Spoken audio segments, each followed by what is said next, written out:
رحمۃ اللہ۔ وعلیکم السلام۔ جی حضرت خیریت سے؟ جی الحمدللہ، مس کال آئی تھی آپ؟ جی ڈاکٹر فیض احمد چشتی صاحب؟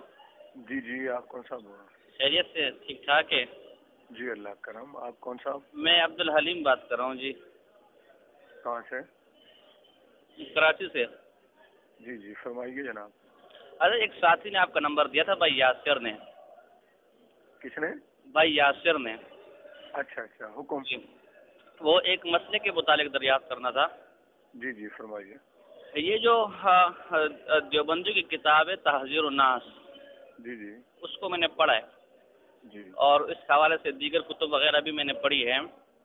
تو اس میں یہ اثر ابن عباس کے متعلق گفتگو ہے، تو یہ کیا چیز ہے اثر ابن عباس، اور مطلب اس کی حقیقت کیا ہے، اور علماء اہل سنت کا نظریہ کیا ہے اس کے بارے میں؟ جی اس کے بارے میں تفصیل سے لکھ چکا ہوں، جواب دے چکا ہوں۔ اچھا جی۔ اس سے یہ لیتے ہیں کہ حضرت ابن عباس رضی اللہ تعالیٰ نے فرمایا کہ ساتوں آسمانوں میں اللہ تعالیٰ کی خدائی اور اس طرح کی وہ حدیث پاک ہے، ٹھیک ہے نا۔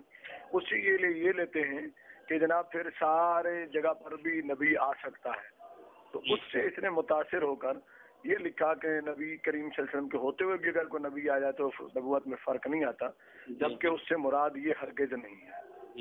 نہیں تو اس روایت کو ہم درست مانے کی نہیں مانے، کیونکہ میں نے اپنے علماء اہل سنت کا تو پڑھا ہے کہ یہ روایت درست ماننے سے ختم نبوت کا انکار لازم آئے گا۔ نہیں، یہ روایت درست نہیں ہے، اس پر تفصیل سے لکھا گیا ہے کہ علماء اہل سنت نے بھی، محدثین کرام نے بھی لکھا کہ یہ روایت ضعیف ہے۔ نہیں مطلب اگر اس کو ہم درست مانے، صحیح مانے، تو ختم نبوت کا انکار لازم آتا ہے اس سے کہ نہیں آتا؟ اس چیز کا نہیں، درست کو تمام محدثین کرام نے درست مانا ہی نہیں ہے اس کو، مطلب یعنی اس واسطے نا کہ ختم نبوت کا انکار لازم آ رہا ہے۔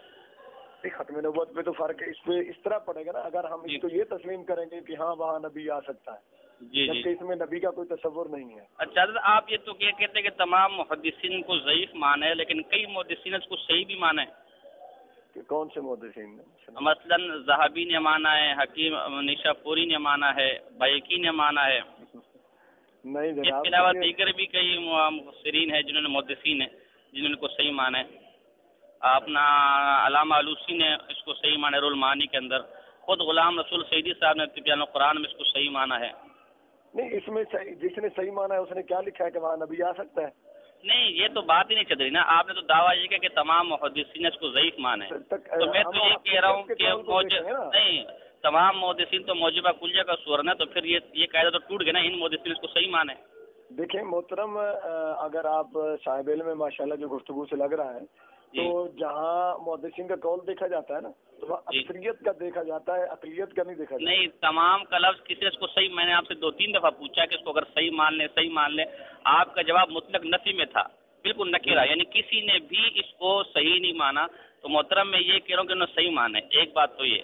دوسرا ہمارے ہی علماء نے لکھا ہے کہ اس روایت کو ہم صحیح مان لیں تو ختم نبوت کا انکار لازم آئے گا، تو یہ جو صحیح مان رہے تو ختم نبوت کی منکر ہو گئی جی۔ محترم جنہوں نے صحیح مانا ہے، میں یہی سوال تو میں کر رہا ہوں نا جی، انہوں نے کس حیثیت سے صحیح مانا ہے؟ کیا کہ انہوں نے اس حیثیت سے مانا ہے کہ وہاں نبی آ سکتا ہے؟ محترم میرا آپ مسئلہ نہیں سمجھ رہے، میرا سوال کو سمجھ ذرا غور کریں، صاحب علم آدمی ہیں۔ پہلی بات تو یہ کہ آپ نے کہا کہ کسی نے بھی اس کو صحیح نہیں کہا، سب نے ضعیف کہا ہے، ایک تو یہ کہ اس کو صحیح کہا گیا ہے، یہ بات ایک بات ہے۔ اس طرح ہے کہ آپ جو ہے نا، آپ کسی فارغ ٹائم پہ کال کیجیے گا، میں اس وقت کہیں نہیں میرے پاس دو لفظوں میں جواب دے دیں نا، تو آپ 2 لفظوں میں جواب دے دیں۔ ایک تو یہ کہ یہ مطلب آپ کا قول درست نہیں ہے کہ تمام نے اس کو ضعیف کہا ہے، صحیح بھی کہا ہے۔ نمبر 2 ہمارے علماء نے قطع نظر ختم نبوت کا انکار ہو رہا ہے نہیں ہو رہا کس معنی میں، یہ تو قطع نظر ہے نا، مطلق صحیح ماننے پر ہمارے علماء نے کہا ہے کہ ختم نبوت کا انکار لازم آ رہا ہے۔ تو اب یہی تو محترم، اب یہ نہیں میری بات سنیں، آپ کسی اہل سنت کا قول پیش کر دیں جس نے یہ لکھا ہو کہ اس حدیث کا اگر یہ معنی لیا جائے تب تو ختم نبوت کا انکار ہوگا، یہ تو نہیں۔ جن کے میں حوالے پیش کروں گا انہوں نے کہا کہ اس حدیث کو صحیح ماننا ہی ختم نبوت کا انکار ہے، تو صحیح تو مان رہے ہیں، بیکی جیسا آدمی مان رہا ہے، مستدرک والا صاحب مستدرک مان رہا ہے، ذہبی مان رہا ہے، رولمانی والا مان رہا ہے، غلام السعیدی صاحب مان رہا ہے۔ میری گزارش سنیں نا، آپ پہلی تو یہ میری گزارش سن لیں کہ عصر عباس کو لے کر چلیں اس حدیث کو ہی ہم لے لیتے ہیں، اس کو لے کر سب سے پہلے کس نے یہ شوشہ میں ایشو کی طرف گئے، آپ بار بار کسی دوسری پہلو کی طرف جا رہے ہیں، میں اس ایشو کی طرف جا ہی نہیں رہا. ایشو کی طرف جائیں گے تو بات بنے گی. میری بات سنیں، میں جب اس ایشو کی طرف جاؤں گا تو الگ مسئلہ. فی الحال تو یہ حدیث کے بارے میں کنسیپٹ کلیئر کرنا. فی الحال تو اس حدیث سے مطلب میری بات سننا، میری بات سن. اچھا جی سنائیں. جی سنائیں. جی محترم یہ سن لیں کہ جن علماء کرام نے لکھا کہ اگر اس کو صحیح مانتے ہیں ختم نبوت پہ فرق پڑتا ہے، انہوں نے کس وجہ سے لکھا ہے؟ انہوں نے مطلق، ہاں یہی تو میں آپ کو کہہ رہا ہوں. انہوں نے مطلق نہیں، میں ذمہ دار ہوں. آپ مجھ سے حوالہ مانگے میں آپ کو حوالہ دوں گا. آپ مجھ سے حوالہ مانگے میں حوالہ دوں گا. آپ مجھ سے حوالہ مانگے میں حوالہ دوں گا. سرکار میں یہی تو ایک تو بات یہی ہوتی ہے نا ہمارے ساتھ. آپ نے مسئلہ نہیں پوچھنا چاہا، آپ مجھے سمجھانا چاہا. نہیں میں سمجھا، میرا اس سمجھ کو کلیئر کرنا. مصیبت تو یہی نا، میں جب مسئلہ پوچھتا ہوں آگے سے ناراض ہوتے کہ جب آپ مجھ سے بحث کرے. بھائی جب مسئلہ میں کلیئر کرنا چاہوں گا تو بحث تو ہوگی.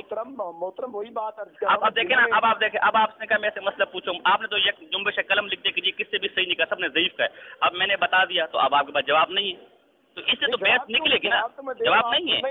اب میں نے کہا، آپ نے کہا سب نے ضعیف کہا ہے، کس نے بھی صحیح نہیں کہا. میں نے حوالے دیے. اپنی بات ہی منوانا چاہ رہے ہیں. آپ تو سننا نہیں. میں منوانا نہیں چاہ رہا، میں آپ مجھے منوائیں. میں یہ کہنا چاہ رہا ہوں. آپ مجھے یہ بتائیں کہ عصر عباس کو لے کر، جی اب غور سے سن لیں میری بات. سن رہا ہوں، یہ 2-3 دفعہ سن چکا ہوں. وہ پرانی بات آپ کر رہے ہیں. پرانی بات نہیں کر رہا. جی آپ کریں. سب سے پہلے کس نے یہ فتنہ اٹھایا کہ نبی آ سکتا ہے؟ سب سے پہلے مجھے یہ بتا دیں، میں اگلا جواب دیتا ہوں. کس نے بھی نہیں اٹھایا یہ فتنہ کس نے اٹھایا؟ کس نے بھی نہیں اٹھایا کہ اس حدیث کی روح سے نیا نبی آ سکتا ہے. کس نے اٹھایا؟ کس نے بھی نہیں اٹھایا.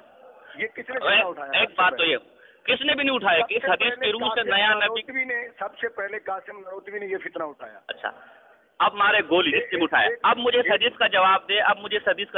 حدیث صحیح ہے.